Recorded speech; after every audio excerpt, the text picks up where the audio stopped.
Après les départs déjà actés de Lionel Messi et Neymar, le PSG devrait maintenant se séparer de Marco Verratti.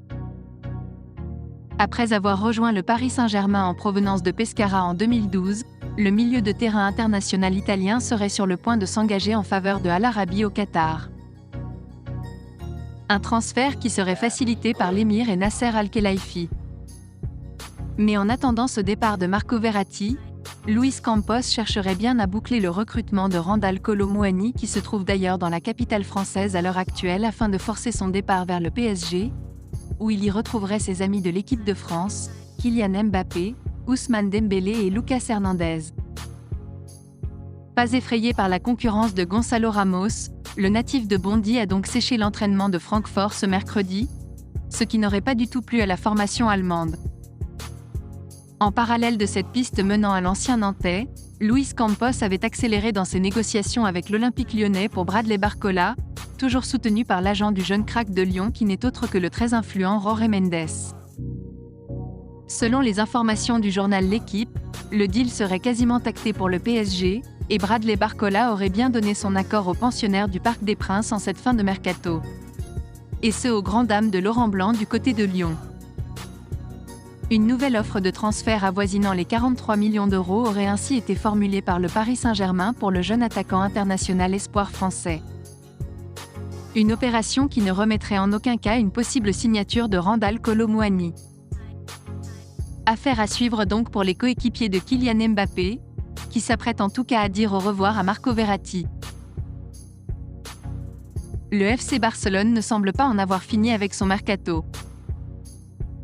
En effet, après avoir recruté Ilkay Gundogan, Inigo Martinez ainsi qu'Oriol Romeu, Joao Cancelo devrait rejoindre la Catalogne avant la fin du mois, tandis qu'il n'est pas impossible qu'il y ait d'autres départs avant le 1er septembre, date de fermeture du marché des transferts, comme ça pourrait être le cas d'une jeune pépite barcelonaise. Après avoir refusé des offres de clubs de Première Ligue par le passé, le jeune attaquant du Barça Ansu Fati va être prêté du côté de Brighton jusqu'à la fin de la saison.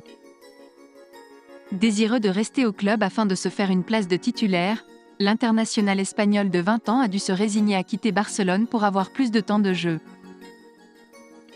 À en croire les informations de Fabrizio Romano, l'accord de prêt devrait être finalisé aujourd'hui. Fati sera donc prêté à Brighton pour la saison 2023 à 2024. C'est une bonne nouvelle pour l'entraîneur des Seagulls Roberto De Zerbi, dont la philosophie de jeu est portée l'offensive. Preuve, Brighton a déjà inscrit 9 buts en 3 matchs de Premier League cette saison.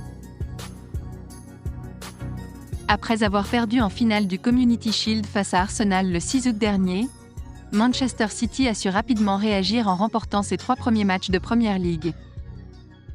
Néanmoins, Pep Guardiola doit faire face à plusieurs gros problèmes en ce début de saison.